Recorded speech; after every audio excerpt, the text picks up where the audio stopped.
guys, good afternoon. Ayan, dito ako sa bahay ng friend ng kaibigan ko.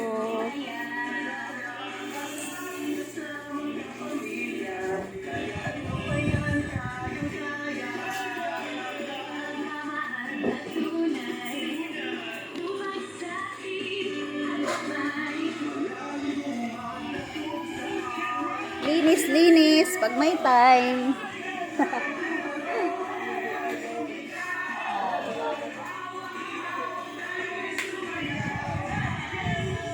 Si Rush nakakulong. Ayan si Rush. Sanay na rin siya sa kulungan, ano? Ayan. Ayan, dito ako sa bahay ng kaibigan ko. Nakakatawa itong aso, alagaan. Kaya lang pag umihi, maglilinis ka na maglilinis. Good afternoon everyone. Ayan, dito na naman ako nagtambay sa bahay ng kaibigan ko.